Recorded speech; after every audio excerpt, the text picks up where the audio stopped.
So mukhang may nakatira naman sa bahay, kaya lang ito ay private mga kaitsubero. Hindi siya open for public viewing.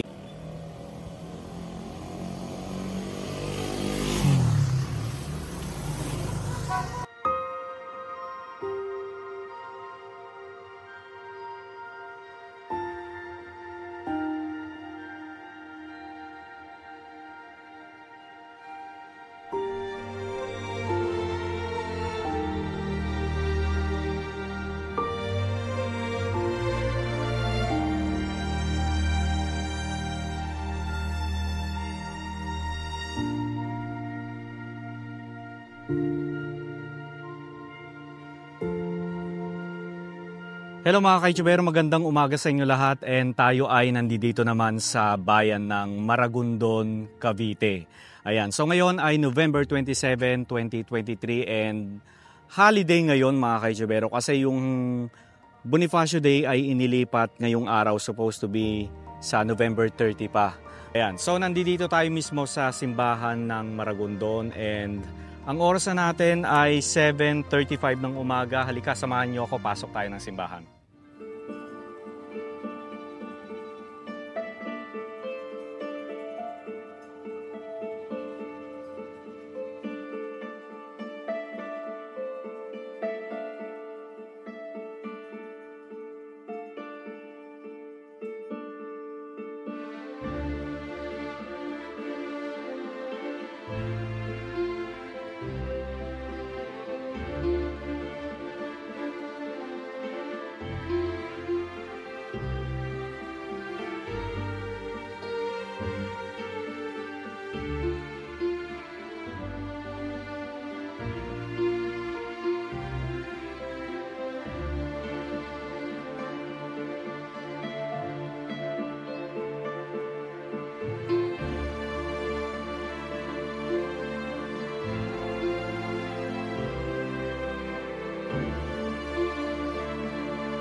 Ayan. So dito sa simbahan ng Maragondon, makakakita rin tayo ng mga tomb. Ayan o. Diba? Halos kaliwat kanan may mga tomb. Ayan.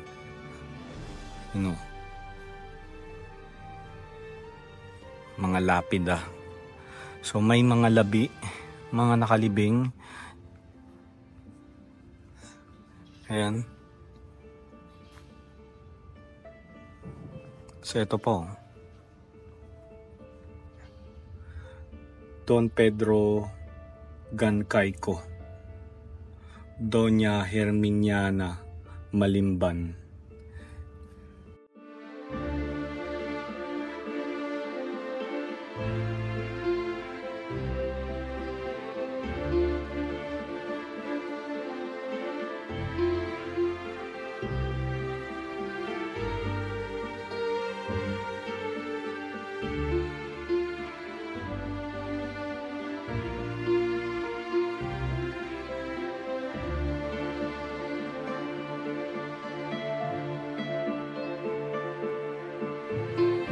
Okay mga kaitsubero, so galing na tayo ng simbahan.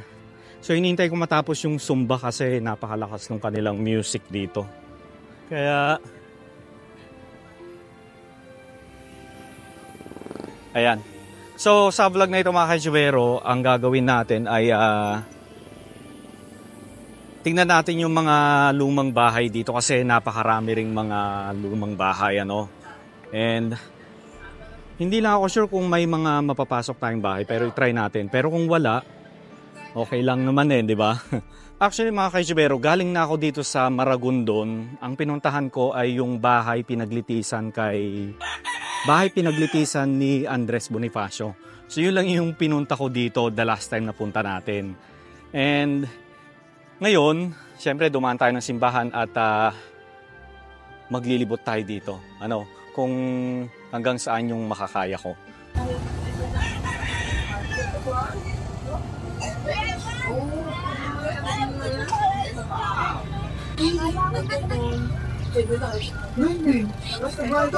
Okay, so doon tayo galing. So ulitin ko lang, ito pa rin yung General Riego de Dios. Ayan. So daan muna tayo dito. Meron tayong pupuntahan na isang bahay na bato. Ito na siya mga kaitsubero.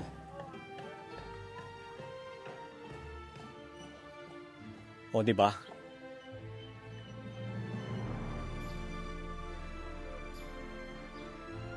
Bahay na bato.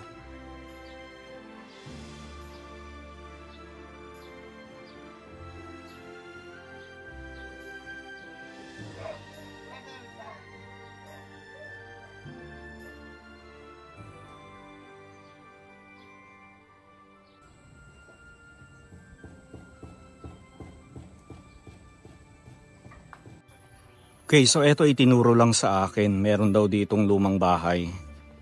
And ito na siya. Ayan o.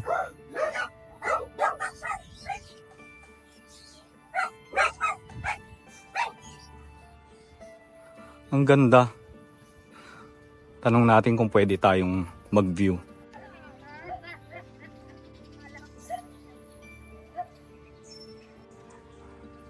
So ito yung Biangge. Mga kaitsubero, para siyang events place,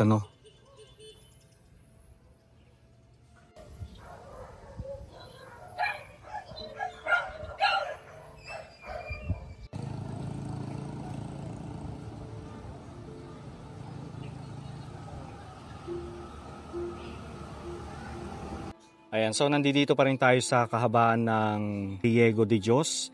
And dito sa kalye na ito mga kaitsubero, sa kalsada na ito, makikita natin ang bahay ni Emiliano Riego de Dios. Ayan. So ipinanganak sa Maragondon, Cavite noong September 7, 1864 sa mag-asawang Sotero, Riego de Dios at Jorga Loyola. Naging katipunero noong 1896 at nakilaban na kasama ang mga kapatid na sina Colonel Vicente at General Mariano.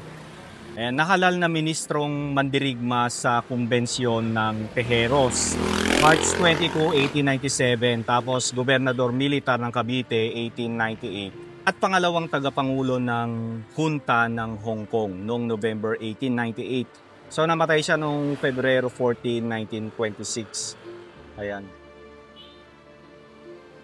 So isa sa mga lumang bahay dito sa Maragondon. Ayan. So bahay siya ng local hero. Kaya lang hindi na siya naayos. Makikita nyo medyo na siya. Ayan o. Medyo sira-sira na siya. Ayan.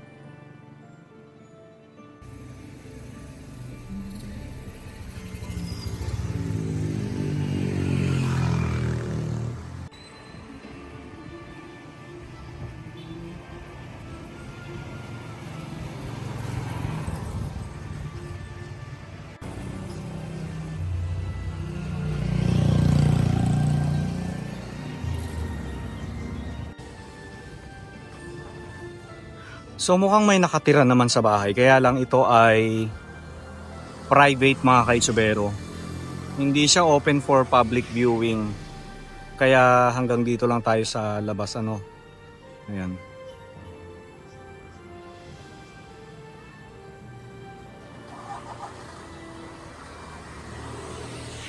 Okay, so dito sa katapat ng General Riego de Dios Ancestral House, makakakita pa rin tayo ng mga lumang bahay. Ito, nasa harapan natin. Ayan. So katapat lang ito ng bahay ni General Emiliano Riego de Dios. Ayan.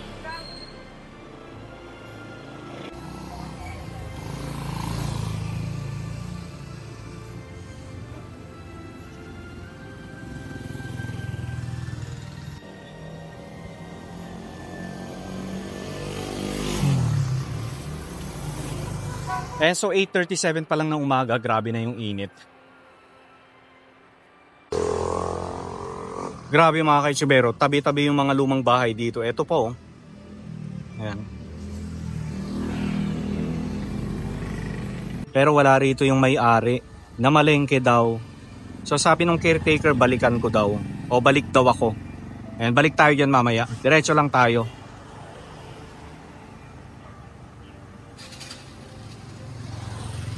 So roughly, itong bahay, itinayo around 1800s.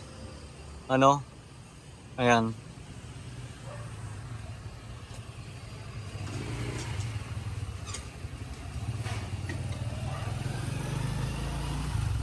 Diba? Ang dami-dami.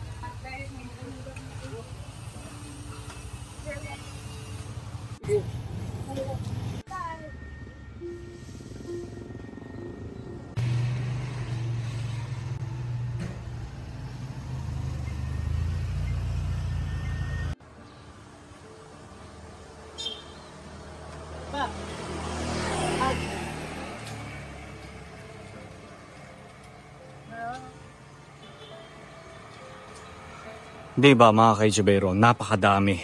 Nakakatuwa silang tignan kasi hanggang ngayon ay buo pa rin sila.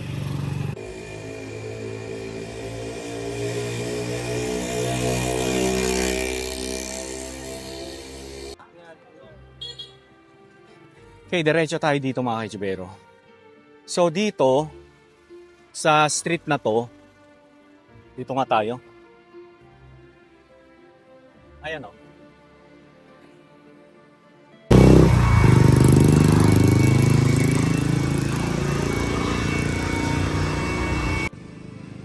Okay, so itong bahay naman na ito ay Punsalan Family House. Ayan. Kailangan hindi natin masyadong aninag, ano.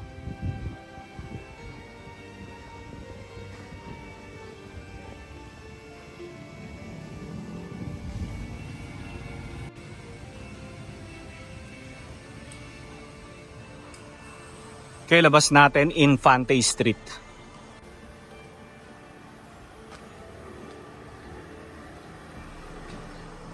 Okay, so hindi na tayo didiretso. Hanggang dito lang tayo.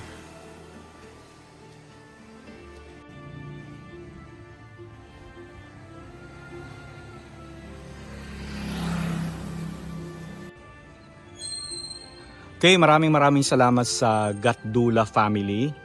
At binigyan tayo ng kahit konting information about sa kanilang bahay. So Gatdula family yung may-ari ng bahay na ito. And itinayo siya around 1900s. And then after 1900s, lumipas ang ilang taon, inaayos pa rin nila. So hindi nila pinabayaan na tuluyang masira ang bahay. Ayan, continuous yung pagsasaayos nila sa bahay na ito. Kapag nakita nilang may sira o may luma, pinapalitan nila kaagad. Kaya makikita nyo, talagang alagang-alaga ang bahay. Ayan.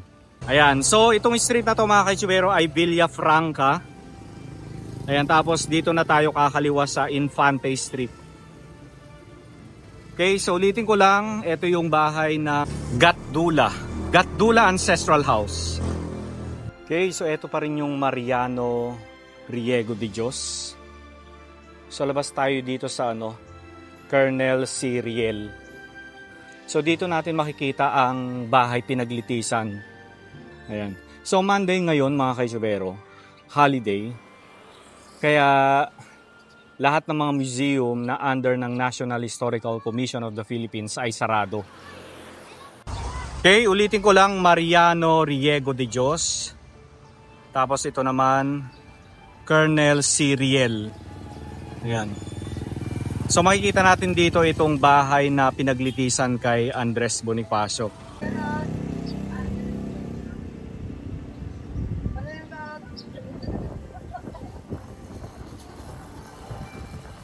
So napuntahan na natin ito, napasok na natin yung loob. And ito ay under the National Historical Commission of the Philippines.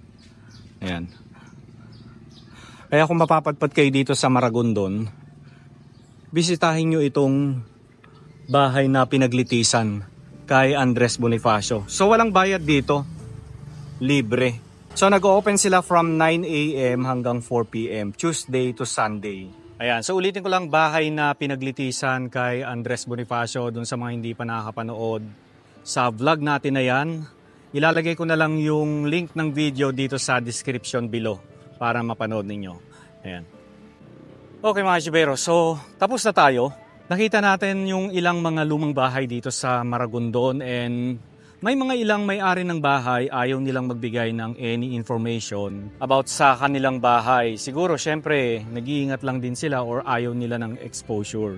Pero hindi ko maintindihan, may mga ilang bahay na ayaw nilang ina-expose o ayaw nilang inaalam natin yung about sa kung anong taon or sino yung dating may-ari, anong last name. Pero makikita naman natin sa online, sa Facebook, nandun naman lahat yung mga picture ng kanilang bahay.